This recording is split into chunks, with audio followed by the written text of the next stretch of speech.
Bismillahirrahmanirrahim. Assalamualaikum warahmatullahi wabarakatuh.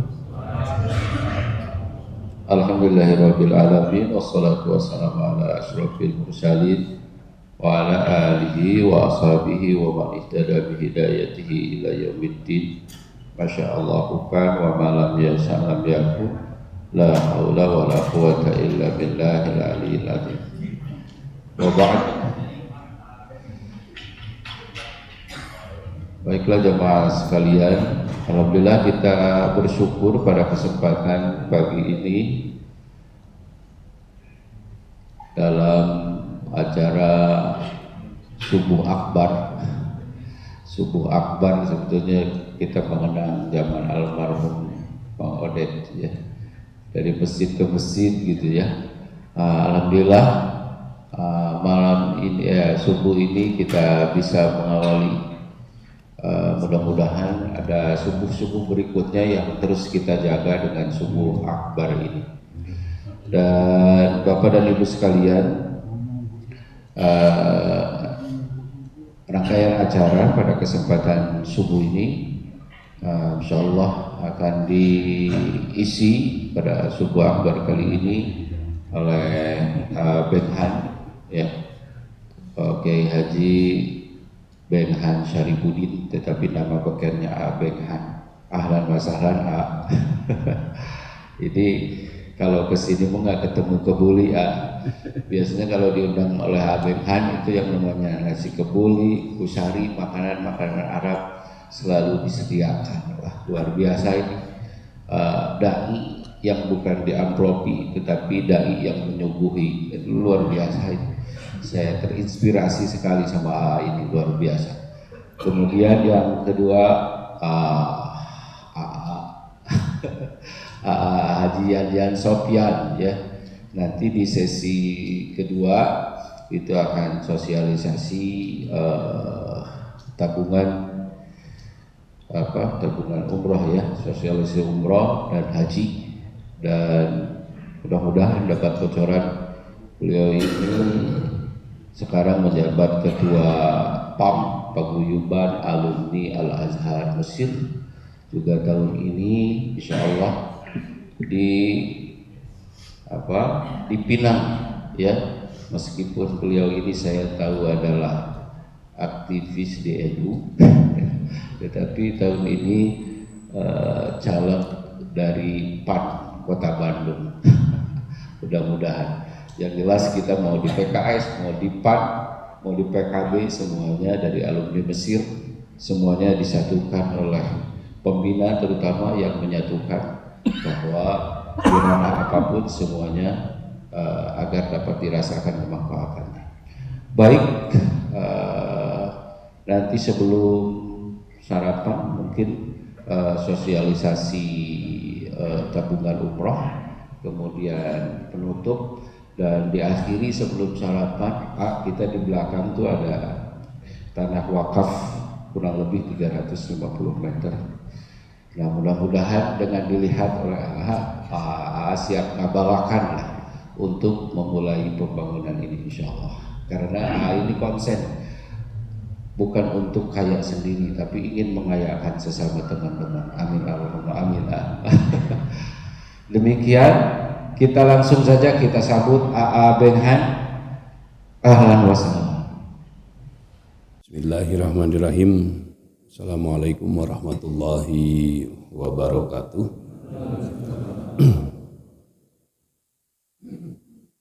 Alhamdulillah, lahul hamdu fil ula wal akhirah wa lahul hukmu wa ilaihi turja'un. Asyhadu an la ilaha illallah, asyhadu anna Muhammadan abduhu rasuluh. Allahumma shalli wa sallim wa barik alaihi wa ba'du. Yang saya hormati Bapak-bapak, Ibu sekalian, yang saya hormati Ketua PKM dan seluruh jajarannya, yang saya hormati Ustadz Denny. Kalau saya alumni biasanya kearifan lokal juga tetap dibawa Pak, meskipun sudah menginternasional biasanya bilangnya Mang, kalau ya, semua bilangnya Mang. satu listing, tidak satu listing bilangnya mang. Saya kemarin juga waktu penyambutan pergantian tahun ada teman yang sudah usianya 70 tahun, saya kelahiran 70, saya bilangnya tetap saja mang ndak mang gitu. Nah, kalimat mang itu bukan merendahkan ya, tapi di kami di Jawa Barat khususnya itu sebagai kalimat yang mengakomodir pertemanan bahwa kita semua sama. Jadi, terima kasih Mang Denny ya sudah mengundang, membuka jalan untuk bersilaturahmi ya. Dan juga yang terhormat Pak Ketua Mang Uyan ya, Uyan. Ini beda semua, saya tahun 90. Ustadz Denny tadi tahun 2000 Ustadz ya. 99. Mang Uyan juga Pak Ketua masih 99 juga ya. 2000. Di jauh tidak ketemu, tetapi alhamdulillah ya, biidznillah ya namanya bisa di Al-Azhar itu beda listing ataupun tidak itu bisa langsung connect Pak. Ini sesuatu yang baik dan tentu latar kami juga berbeda-beda ya. Tapi tidak menjadi aral ya, rintangan untuk bisa mencair pada seluruh tingkatan. Dan tentu ini adalah hal yang baik. Selanjutnya Bapak-bapak Ibu sekalian, alhamdulillah ini saya bersilaturahmi ke masjid kali ke 20 berapa Ustaz Nang? 27, 28 ya, kemarin 27 yang di itu ya. Jadi kali ke 28 saya setiap Ahad Pak suling subuh. Ya tentu tidak dalam konteks 2024 arti praktis malah gitu. Tapi kalau teman-teman ini Pak Ketua juga sedang mencalon, banyak juga ya teman-teman yang lain. Tapi saya secara pribadi tidak sedang dalam mencalon.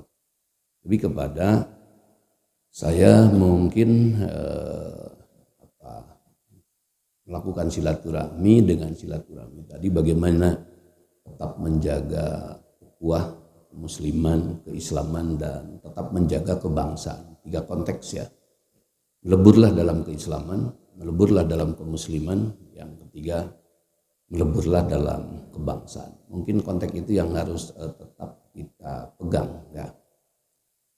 Hubungannya kemudian dengan 2024 karena juga memang ini adalah hajat besar dari bangsa ini, saya hanya ingin menyampaikan tolong nanti yang berkontestasi itu bukan kita rakyat, tapi yang berkontestasi adalah mereka-mereka yang sedang mencalon, sehingga rakyat tidak perlu gontok-gontokan, tidak perlu berantem. Ibarat Persib ya. Ibarat Persib dengan dengan Persija main ya, mereka boleh sikut-sikutan, tuh ada wasit Pak, sliding boleh, tapi penonton di tribun pendukung Persib dan pendukung Persija itu tidak boleh berantem karena nggak ada wasitnya Pak. Bahaya kalau penonton ya, di tribun menjadi berantem itu tidak ada wasit. Sama juga dengan pemilu. Kalau rakyat kemudian menjadi berantem namanya karena persoalan ada calon. Ya, kan calon itu disahkan oleh KPU, tidak ada yang haram. Ya, diterima kok. Tapi kemudian kalau situasinya dipakai menjadi gontok-gontokan di tingkat masyarakat konstituennya, itu menjadi bahaya. Ya, itu bisa meluluhlantakan, bisa merobohkan nilai-nilai persaudaraan, nilai-nilai pertemanan. Oleh karena itu, saya pikir saya mengusulkan bahwa kita rakyat tidak sedang dalam berkontestasi. Mereka lah yang sedang dalam berkontestasi. Oleh karena itu, kita menunggu ide, gagasan. Apa sih kalau kita memberikan suaranya kepada beliau, apa yang ditawarkan kurang lebih, kan kita yang nanya Pak ya, bukan Kita disuruh jadi berantem, kita dengan kita. Ya, keberpihakan itu ada. Tetapi kan tidak demikian. Karena intinya bahwa pemilu ini kurang lebih dibiayai sekitar 76 triliun yang dikeluarkan resmi oleh negara, belum yang dikeluarkan oleh para calon. Intinya apa? Pemilu itu bukan memilih sistem, tapi memilih orang baik. Sekiranya dipimpin oleh orang ini akan lebih baik. Artinya bahwa kebaikan yang muncul dari personal ternyata mahal, Pak. Ya. Ini yang harus digarisbawahi. Setiap kebaikan yang muncul dari personal siapapun itu adalah mahal. Ibu punya suami. Bayangkan kalau suami itu tidak baik. Bukan tampannya setelah menikah itu. Bukan jabatannya setelah menikah itu.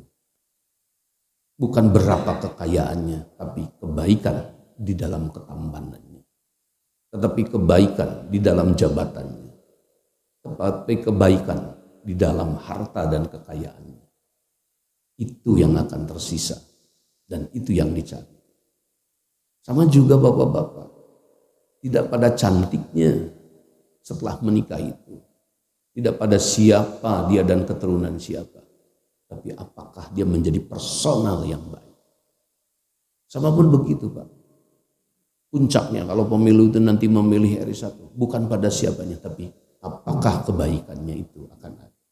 Maka 76 triliun itu adalah untuk mencari orang baik. Dan kebaikan, moralitas selalu kita omong di tempat-tempat ibadah. Maka bagaimana mungkin tempat ibadah menjadi tempat perseteruan? Padahal di situ akan ngomong moral. Bagaimana mungkin di tempat ibadah akan terjadi gontok-gontokan? Itu yang harus sama-sama kita waspadai. Supaya apa? Supaya proses hajat besar ini betul-betul sesuai dengan apa yang kita harapkan. Kenapa? Karena pemimpin yang baik itu adalah kebutuhan, Pak. Sekali lagi, pemimpin yang baik adalah kebutuhan. Ya, sama dengan kita disopiri orang, sama dengan kita dipiloti orang. Ya, kita butuh personal-personal yang baik. Oleh itu, bagaimana kebaikan-kebaikan dari personal ini dibentuk? Tentu harus bermula dari awal. Bahwa pemimpin lahir daripada rahim rakyat. Tidak ada satupun pemimpin yang tidak lahir dari rahim rakyat. Maka rakyat sebagai ibunya, maka rakyat sebagai orang tuanya harus mampu melahirkan anak-anak yang kalau satu saat dia diberi amanah, dia menjadi orang-orang yang mapan dan tangguh. Jadi orang-orang yang memiliki integritas. Ya, kan begini Pak, kalau di rumahnya saja sudah tidak terbuka, saling membohongi antara sesama anggota keluarga. Buat gaji, tidak dikasih semua misalnya, tidak terbuka. Masih ada uang, dibilangnya tidak ada. Anak-anak dulu alasannya minta SPP padahal buat main. Minta apa? Sebuah kebiasaan di rumah akan membentuk kebiasaannya, tabiatnya saat dia memimpin. Kalau dia sudah di rumah sudah saling membohongi antara sesama keluarga, apalagi saat dia memimpin di masyarakat. Maka oleh karena itu rumah itu adalah menjadi pokoknya. Idza soluhat zaujan soluhat buldan. Sebuah negara baik tidaknya diukur daripada rumah tangganya. Bagaimana pengelolaan rumah tangganya? Karena suku terkecil daripada bangsa itu adalah rumah tangga. Bagaimana bisa melahirkan? Ya, kalau pemilunya suaranya sudah dibayar Pak, tetap aja kan kalkulasinya mengeluarkan biaya nanti dihitung kosnya berapa. Ada HPP-nya Pak. Bukan hanya ternyata bikin tahu, ternyata menjadi calon juga ada HPP-nya. Berapa kalau calon jadi wali kota, berapa kalau jadi bupati. Dan setiap HPP itu ada sumbernya. Dari mana sumbernya itu? Nah, maka itu bismillah ya. Kalau kemudian saya menjadi orang beberapa kali didatangi, ditawari ya. Pak Muldoko datang sama Pak Untung sebagai one team pressnya menawari sejumlah biaya. Pak, ini saya mau berinfak, saya mau berzakat. Jangan Pak, terima kasih. Nggak usah, silakan saja bersilaturahmi datang ke kami. Jangan kasih uang. Pak, ini halal ya Pak, siapa nuduh saya haram. Nggak nuduh saya haram. Tapi kan ujung-ujung Pak, Bapak tiba-tiba mencalon memberi uang kepada kami. Itu namanya kata orang Garut, kajajaden katanya. Itu nggak Pak kajajaden. Ujung-ujung kajajaden kan. Sesuatu yang ujung-ujung sok Pak. Kalau hari ini derajatnya Bandung turun kemarin sampai 15, itu sok Pak. Kita Bandung dingin banget ya. Itu sok. Jadi sesuatu yang sok itu sebetulnya tidak enak ya, kecuali shock breaker Pak, karena diredam kecut. Nah, oleh karena itu, tetapi saya terbuka, silakan Pak, panggung saya tidak dijual Pak. Bapak nanti kasih, silakan Bapak, sampaikan apa yang mau disampaikan. Ya. Nah, maka juga tetap meskipun demikian, kalau nanti datang ke masjid-masjid, saya berharap masjid itu menjadi tempat yang sejuk, tempat yang tenang. Silakan saja nanti kalau kemudian ada calon dari manapun mau datang ke sini ya. Kenapa? Karena masjid itu Bapak-bapak sebuah tempat yang sampai hari ini daya akomodirnya paling luas Pak dibanding dengan seluruh tempat. Kita tahu, kita memilih wakil masuk ke Senayan. Pertanyaannya, bolehkah semua rakyat masuk ke Senayan tanpa registrasi? Padahal dia adalah wakil kita. Dia adalah petugas kita. Benar nggak? Wakil itu adalah petugas yang ditugasi. Tolong dong, sampaikan aspirasi kami. Kamu yang jadi wakil. Mereka duduk di Senayan. Boleh tidak kita rakyat yang mewakilkannya masuk ke Senayan tanpa registrasi? Yang kedua, istana adalah tempatnya presiden. Di mana presiden itu dipilih oleh rakyat. Pertanyaannya, bolehkah rakyat masuk ke istana? Karena itu adalah pilihan rakyat tanpa registrasi. Jawabannya sepakat, tidak boleh rakyat masuk ke istana tanpa registrasi. Tapi kalau ini masjid, boleh tidak? Orang istana, presiden datang ke sini tanpa registrasi. Tiba-tiba dia ikut sholat duhur, tiba-tiba dia ikut sholat subuh. Boleh tidak? Tanpa registrasi. Boleh. Artinya apa? Bahwa masjid sampai hari ini meskipun ada banyak masjid yang belum makmur tetap menjadi tempat yang terbuka. Di situ pejabat bisa hadir saat Jumatan. Di situ rakyat sebagai pembantu bisa hadir. Di situ para petugas bisa hadir. Di situ perempuan bisa hadir. Maka oleh karena itu masjid ini adalah tempat yang mulia dan menjadi pilar, salah satu pilar bahwa kaum muslimin. Nabi berjuang tidak meninggalkan istana. Nabi berjuang tidak meninggalkan singgasana. Tapi beliau berjuang meninggalkan masjid. Dan sampai hari ini masjid itu legend. Tuh di antaranya. Nah, ini adalah keislaman, ini adalah kemusliman. Kalau kemudian majority di Indonesia adalah banyaknya kaum muslimin, maka persoalan kalau dianggap ada persoalan. Kalau di Indonesia majoritinya kaum muslimin, kalau dianggap tidak baik-baik saja, maka sebetulnya yang tidak baik-baik saja mungkin yang mayoritas itu kaum muslimin. Oleh karena itu, ini sudah tahun 1445. Juga sebagai tahun yang kita harus mengevaluasi, memuhasabah apa yang sudah dilakukan 1444 dan bagaimana apa saja kebutuhan, karena tentu konteksnya kebutuhan Pak ya, kebutuhan yang belum kita penuhi, yang belum kita capai. Salah satunya apa maksud saya bersilaturahmi itu Pak? Nah, ibarat begini Pak, kalau Bandung tidak dikoneksikan dengan Cisumdawu, Kalau Bandung tidak dikoneksikan dengan Cipularang, kita jalan harus lewat puncak terus Pak. Berapa jam ke Jakarta? Dan Bandung mau dikoneksikan lagi dengan Cigatas. Ya. Jadi setiap kota punya kebaikan. Setiap masjid sudah melaksanakan kebaikan. Bayangkan Pak, kalau masjid dikonektivitaskan seperti tadi, Bandung dengan Cipularang, Bandung dengan Cigatas, Bandung dengan Cisumdawu. Enak Pak. Kemarin saya coba jalan masih gratis setengahnya Pak. Lewat Cisumdawu dari Cirebon.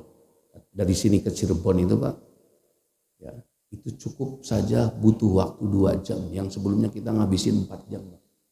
Luar biasa. Bagaimana kalau masjid itu kemudian dikonektivitaskan, bahwa masjid itu tidak berdiri sendiri, ada teman-teman di sampingnya, ada saudara-saudara di sampingnya. Sampai persoalan teman-teman yang partainya hijau-hijau Pak, hijau-hijau itu PKB, P3, PKS, Gelora, itu mempersalahkan threshold. Saya cuma senyum aja. Sebetulnya kalian tidak usah mempermasalahkan threshold. Kalian tinggal pandai bersilaturahmi, kumpulin kalian semua. Itu lebih dari 20%. Tapi kalian tidak pandai bersilaturahmi. Lebih pandai teman-teman dari nasionalis, partai-partainya. Itu cepat mencairnya. 20% itu mereka cepat dapat. Tapi kalau teman-teman tadi, wah ini padahal sebetulnya kalau dipersatukan, banyak sebetulnya Pak. Nah, di sini persoalan apa? Persoalan kemampuan bersilaturahmi. Karena antara pengetahuan dengan kemampuan itu ternyata tidak ekuivalen Pak. Tidak setiap orang yang kemudian banyak pengetahuan, dia juga banyak kemampuannya. Kemampuan ternyata persoalan lain. Sama kayak begini Pak. Pengetahuan. Tanyakan kepada umat, kepada masyarakat. Baik mana sholat subuh di masjid dengan di rumah. Jawabannya pasti sama Pak. Baik sholat subuh di masjid. Tapi tanyakan berapa yang sudah mampu ke masjid. Itu kan persoalan kemampuan. Enggak, sesuatu yang tidak kita mampu ya dilatihlah Pak. Bisa karena biasa. Kalau kata orang Garut, ilmu tungtut, dunia siar katanya. Yang ketiga, bagaimana kita bisa bersatu menjaga ukhuwah kalau kita tidak bersilaturahmi? Dengan apa kalau tidak dikasab dengan silaturahmi kebersamaan? Itu ya, silaturahmi ini menjadi sendi yang penting di dalam agama. Man qata'a silaturahmi, wah banyak itu Pak dampaknya. Siapa yang memutus silaturahmi bisa menimbulkan kericuhan, bisa memutuskan rezeki. Nah, itu konteks silaturahmi itu harus pada 3 ya. Menjaga silaturahmi. 1 yang ingin saya sampaikan, jaga kata, jaga ucap. Jangan asal demikian ceplak. Bapak pesek dibilang pesek ya pasti kesinggung Pak. Kenapa tidak ada kata yang lebih baik? Wahai Bapak yang tampan. Ya benar ini mau pesek. Iya tapi Pak menyinggung Pak dibilang pesek.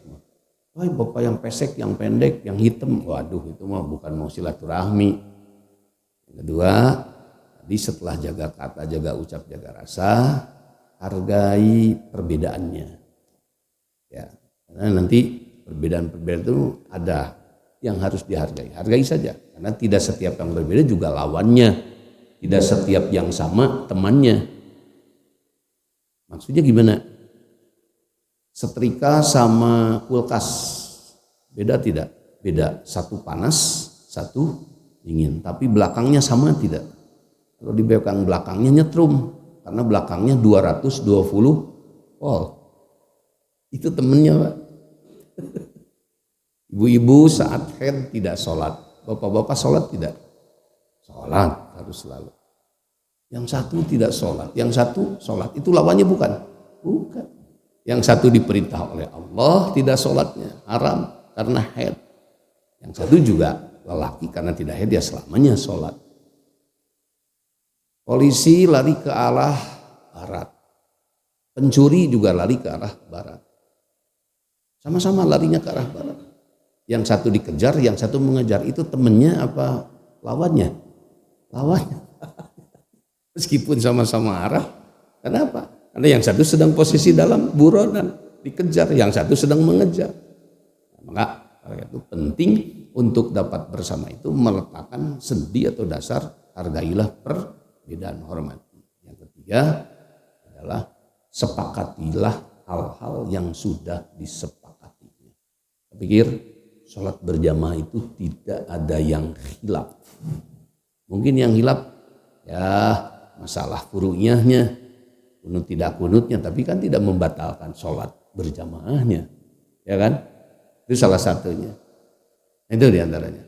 Maka karena itu penting, karena tentu saya juga atau kita juga harus bertanggung jawab bagaimana mengawal di proses tadi demokrasi di negara kita ini tidak kecil, bagaimana kita juga bisa mendorong terutama lingkungan kita untuk tetap kondusif gitu pada waktunya nanti, dan mudah-mudahan saja kalau tadi Mang Denny bagaimana itu ada kisi-kisi tidak salah memilih pemimpin. Ya, kalau saya selalu beristikharah begini, ya Allah, siapa yang baik buat saya dan bangsa Indonesia. Kalau tidak, ya Allah, siapa yang tidak lebih buruk, gitu aja Pak. Ya kan? Kadang-kadang tidak sesuai harapan, tapi paling tidak kita tetap ada spirit, ada semangat ya. Nah, mudah-mudahan saja 2024 ini ya tidak melahirkan cebong kampret lagi di masyarakat, tetapi kita mendorong para kontestan untuk menyampaikan ide dan gagasannya. Kurang lebih seperti itu, Bapak-bapak sekalian. Nah, diakhiri dengan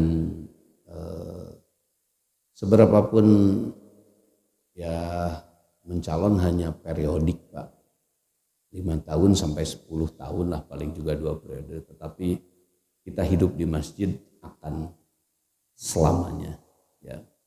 Selesai pensiun masuk ke masjid lagi, yang tidak ke masjid juga pas meninggal mau disolatkan di mana? Di masjid juga. Artinya masjid ini adalah kebutuhan kita bersama. Masjid ini sebagai kontrol sosial, masjid ini sebagai tadi segalanya yang kalau kita gali kelebihan-kelebihan dari masjid itu adalah sesuatu yang luar biasa. Saya yakin bapak-bapak di depan saya tidak sedikit dengan menyandang predikat-predikatnya. Saya yakin bapak-bapak di depan saya memiliki segala kelebihannya, baik di kedinasan atau di instansinya, ya pengusaha atau pemuda, ibu-ibunya juga. Bagaimana kita memakmurkan masjid ini menjadi semakin makmur. Jadi kalau tadi dibilangnya subuh akbar, ya itu sebuah spirit. Karena kalau akbar yang sebenarnya sampai ke atas juga penuh gitu. Tapi sebuah spirit, ayo dong semakin ramai dong, ayo semakin ramai ya. Semakin ramai, semakin makmur, itu semakin memberikan kekuatan kepada semua pihak. Kurang lebih itu yang dapat sampaikan untuk pengisian di subuh ini. Lebih besarnya kepada silaturahmi, terima kasih Ustadz Denny, saya sudah bisa fasilitasi untuk bersilaturahmi dengan bapak-bapak, ibu-ibu sekalian. Alhamdulillah ini kali yang ke-28, jadi saya dikasih Sabtu nih, dikasih bonus nih. Karena kalau Ahad saja, hari Minggu ya, hari Minggu saja atau hari Ahad, itu saya untuk menembus 100 masjid itu butuh waktu 2 tahun Pak. Wah panjang banget ya 2 tahun. Dulu katanya sering mendengar yang begini-begini subuh itu Pak Gubernur pernah juga ya, Pak Her, gitu. Terus Pak Oded, gitu. Ya, kebetulan posisinya kalau saya tidak mencalonkan Pak, saya kan bukan gubernur, bukan wali kota.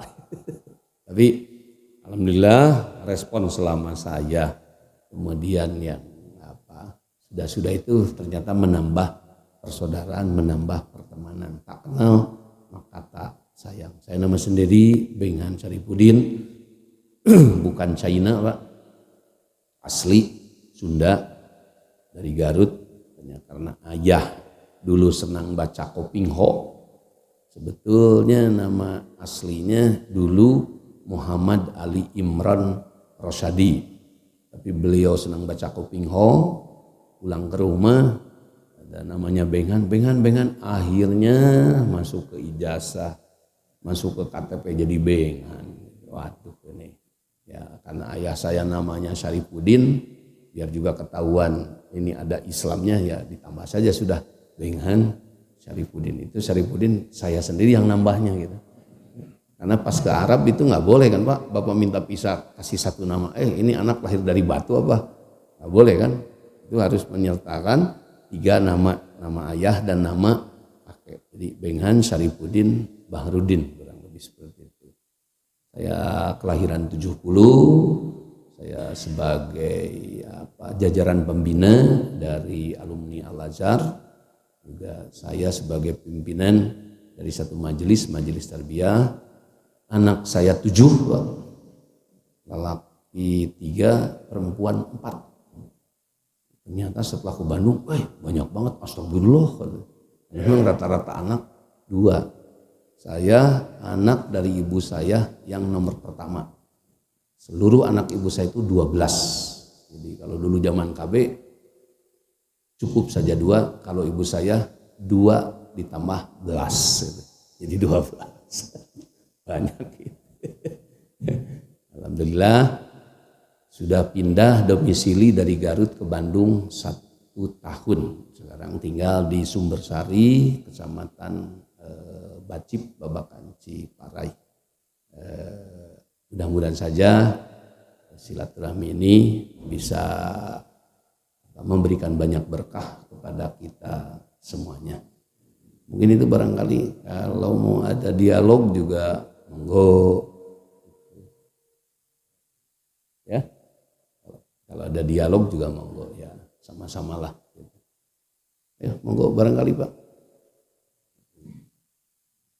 Bapak Ibu barangkali ada yang ditanyakan, juga sesi tanya jawab, silakan dipaparkan untuk sebaik-baiknya.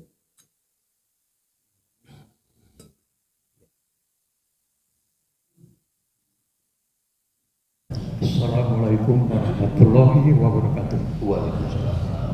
Yang saya hormati, saya kurang paham namanya Pak, punten Pak. Pertanyaan saya menyangkut yang Bapak bawakan tadi, moral Pak. Jadi inti dari silaturahmi di dalam suatu majelis, katakanlah majelis itu sebetulnya apa aja Pak? Itu aja Pak. Assalamualaikum. Ya.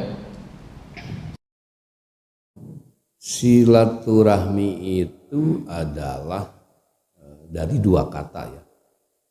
Secara etimologi, dia berasal dari kata silah dan rahmi. Silah itu hubungan ya, atau tali. Rahmi itu adalah yang ibu-ibu punya. Ya, itu rahmi. Semua kita keluar dari rahmi. Tetapi kata rahmi juga diambil dari kata rohim, artinya kasih sayang. Bahwa silaturahmi itu akan menyambungkan tali rahmi karena memang kita berasal dari satu rahim, yaitu ibu Hawa. Artinya menyambung persaudaraan, bahwa semua kita adalah bersaudara. Yang kedua, kalau rahmi juga diartikan kasih sayang, maka juga ini adalah menyambungkan tali kasih sayang.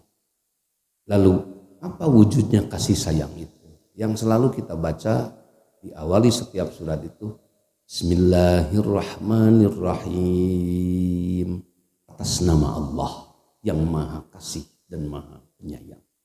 Bahwa apa yang diberikan petunjuk dari Al-Quran semua adalah gambaran kasih sayang. Sama dengan orang tua. Orang tua memberi nasihat, orang tua marah, orang tua menekan kadang-kadang ke anaknya. Itu semua adalah gambaran kasih sayang. Maka inti daripada silaturahmi adalah menyambung persaudaraan. Bahwa manusia berasal dari yang satu. Bahwa manusia diciptakan dari yang satu. Maka selayaknya semua tidak lupa itu. Bahwa kita adalah bersaudara. Selayaknya kita tidak lupa bahwa kita adalah ciptaan Tuhan. Itu inti daripada segala inti silaturahmi. Menjadikan manusia menjadi bermartabat, menjadikan manusia adalah manusia-manusia yang unggul, bermanfaat bagi diri dan yang lainnya. Kurang lebih seperti itu Pak, silakan. Assalamualaikum Ustaz. Waalaikumsalam. Terima kasih atas informasi dan pengarahan Ustaz terhadap refleksi kita terhadap suasana pada saat ini menjelang 2024. Memang kita sebagai umat Islam banyak sekali menghadapi masalah moralitas. Banyak sekali melalui berita, sosmed, televisi, bagaimana seseorang membunuh yang lain, mengambil hak orang lain, atau perkosa, dan sebagainya. Juga terjadi pengambilan hak orang lain, katakanlah korupsi, gitu. Dan juga secara politis, kaum komunis mau dihidupkan lagi, seperti itu. Dan yang lain, dari agama kita sendiri yang menamakan diri sebagai pesantren Al-Zaitun. Begitu banyak masalah yang kita hadapi. Tapi kita sebagai umat Islam secara individual, bil khusus mungkin saya sendiri, tidak ada kemampuan, tidak ada keberanian untuk memberikan kontribusi pemecahan masalah ini. Padahal ini masalah mungkin terlalu berat yang menghadapi masa tahun 2004 yang tentunya ini sebagai momentum penentu bagi masa depan kita ke depan gitu. Siapa pemimpin kita ini? Sampai kita menghadapi berbagai masalah tadi. Nah, bagaimana menurut Ustaz langkah-langkah kita ini ke depan ini supaya ya secara mulus dan tidak terjadi sesuatu pertentangan, konflik, tapi tetap mulus mencapai tujuan yang insya Allah baik gitu. Demikian Ustaz. Terima kasih. Wassalamualaikum. Waalaikumsalam warahmatullahi wabarakatuh. Ya, kita tetap berusaha ya. Meskipun langit mau runtuh, itu prinsipnya. Lebih nih sehatnya, semakin kita sakit, sebaiknya semakin kita ingin sehat, bener nggak? Karena kalau yang sakit kemudian nyerah, nah itu jangan deh. Ya, dokter ada, obat ada, rumah sakit ada, kenapa tidak berusaha? Semakin kita miskin, semakin kita harus ingin sejahtera. Sebaiknya demikian kan. Semakin sembraut, harusnya sebaiknya kita semakin ingin tertib dan disiplin. Semakin kacau, semakin ingin tertib. Harusnya demikian ya. Supaya apa? Supaya tetap tumbuh apa? Tumbuh optimis, supaya tetap tumbuh semangat, tidak patah arah. Sudahlah. Orang sudah semua jelek, orang semua sudah tidak baik. Wah jangan deh kalau begitu. Karena Nabi lahir di tengah-tengah rusaknya moralitas. Karena Nabi lahir di tengah-tengah penuhnya korupsi. Karena Nabi lahir penuhnya perzinahan, pemabukan. Dia lahir. Tetapi dia adalah seorang yang ditugasi oleh Allah. Harus memiliki optimis. Satu hari bangsa Arab akan menjadi bangsa yang bermartabat.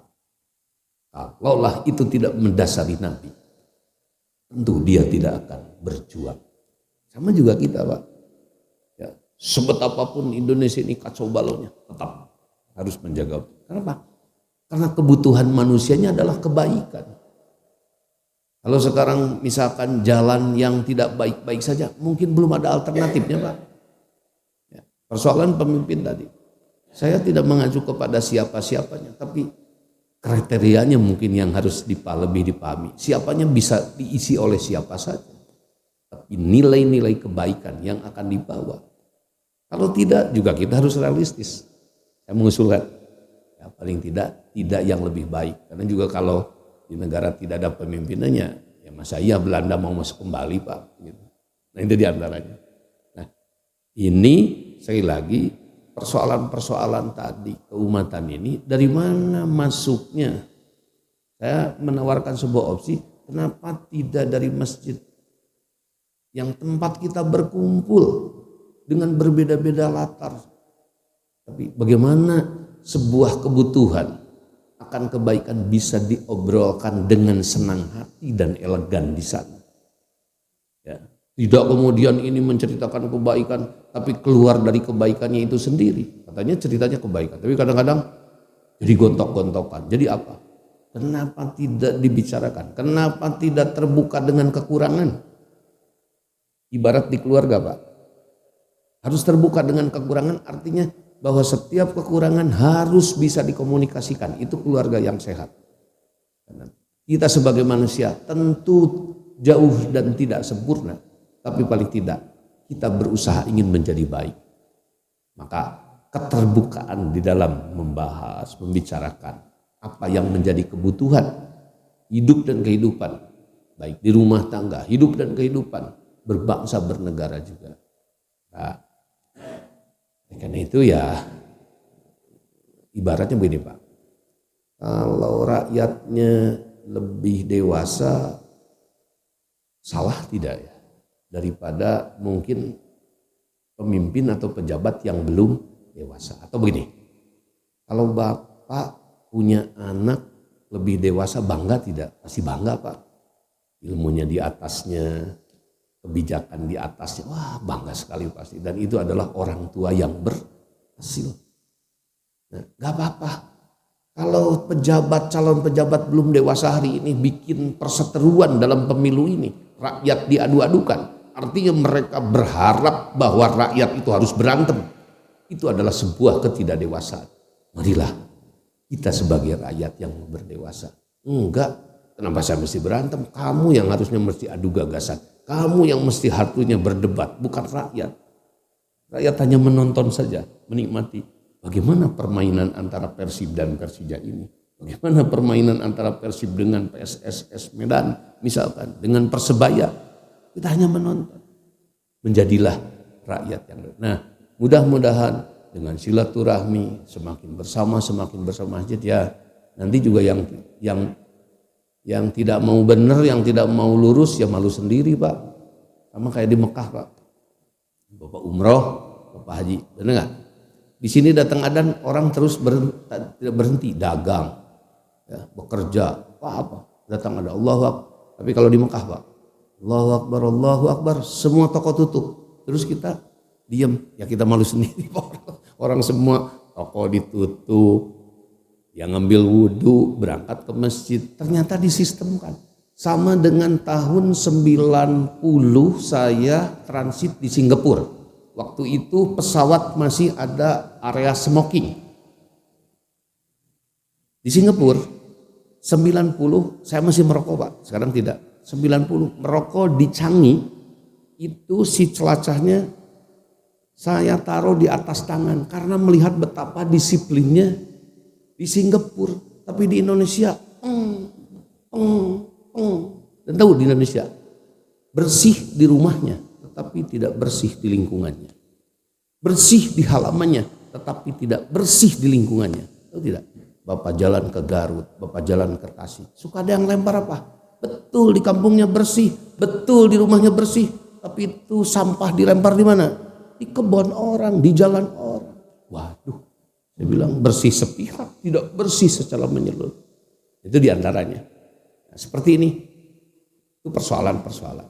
Tapi ya mudah-mudahan saja dengan optimis, dengan terus ya, kedewasaan rakyat juga akan mendorong lahirnya pemimpin-pemimpin yang baik. Bukan hanya tadi pemimpin baik, juga yang bisa melahirkan rakyat yang baik, tapi rakyat yang lebih dewasa juga bisa melahirkan pimpinan yang lebih baik. Salah satunya saya membuka ketika setiap kontestan datang ke tempat saya tidak perlu memberi dan membawa uang.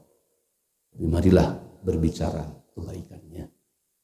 Nah, kalau sudah dibebani dengan itu, nanti dia juga tetap harus mengembalikan sejumlah uang saat dia sudah jadi, apalagi kalau dia tidak jadi, kasihan sekali. Kalau demikian terus tidak berhenti sampai kapan? Ya, ibarat orang ini kan semua sudah bolongin kapal, ayo kita bolongin semua. Tidak. Meskipun kapal itu mau tenggelam, paling tidak saya, paling tidak kita tidak tercatat sebagai orang yang membolongi kapal meskipun kapal itu mau karam. kita tidak tercatat sebagai orang yang tidak baik. Kenapa? Karena moral juga akan menenangkan, mempercayakan diri kita. Kurang lebih seperti itu, Bapak-bapak. Cukup, Pak? Ya, Pak ya. Ibu-ibu. Prediksi mengenai bahwa kebaikan itu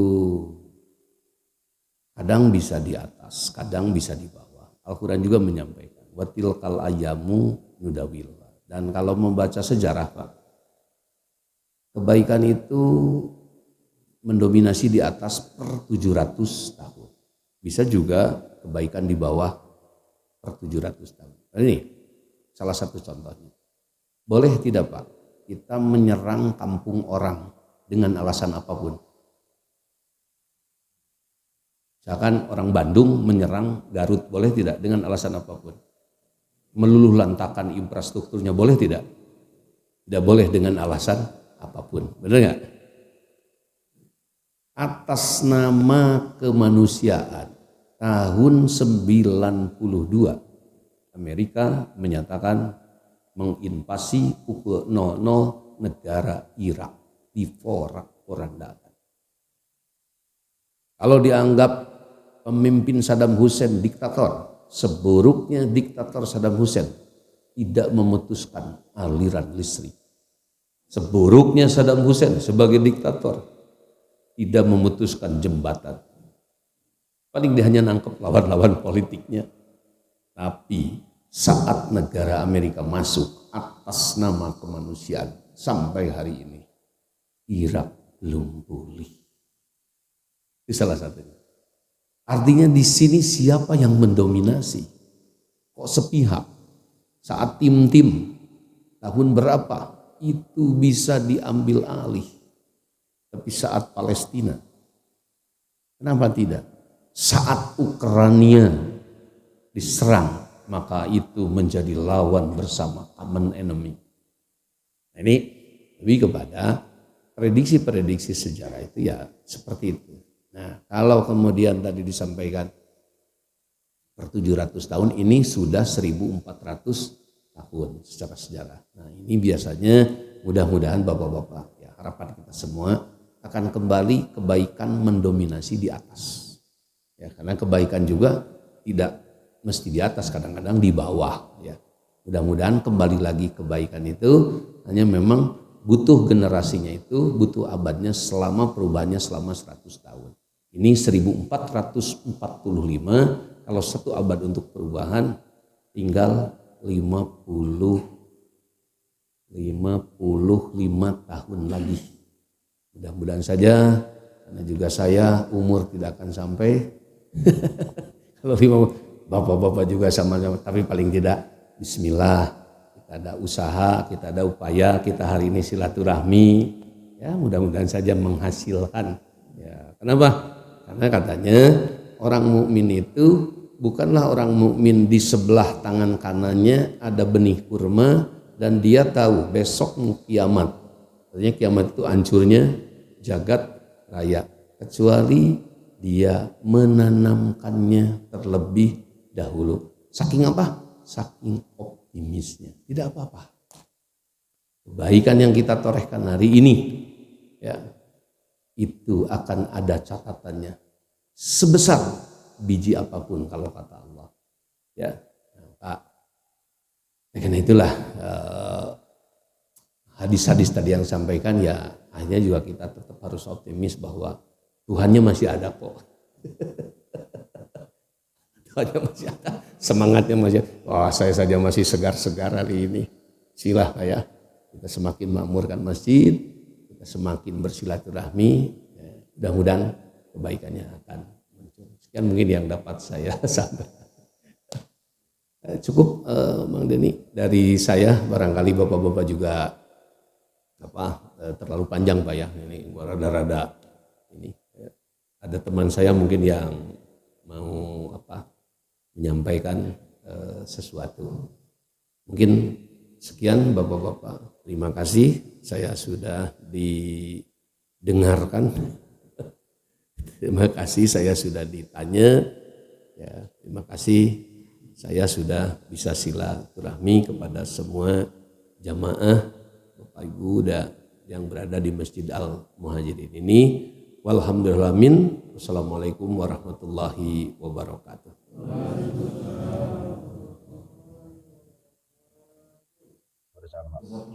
Juga tak lupa kami aturkan jazakallah Benghan beserta tim, juga jamaah sekalian, saya mohon maaf tentunya yang syuruknya harus masih masuk atau sudah lewat. Syuruknya sudah terlewat, mohon maaf. Mudah-mudahan niatnya sudah dicatat oleh Allah Subhanahu wa taala. Kemudian juga mohon maaf jika dalam pemaparan susunan rangkaian tidak sesuai yang disampaikan dari awal. Mudah-mudahan dapat memaklumkannya. Mari kita sama-sama tutup dengan Subhanakallahumma rabbana wa bihamdika asyhadu an la ilaha illa anta astaghfiruka wa atubu ilaik. Sarapan sudah disiapkan, mari kita sama-sama niatkan untuk silaturahmi bersama. Assalamualaikum warahmatullahi wabarakatuh.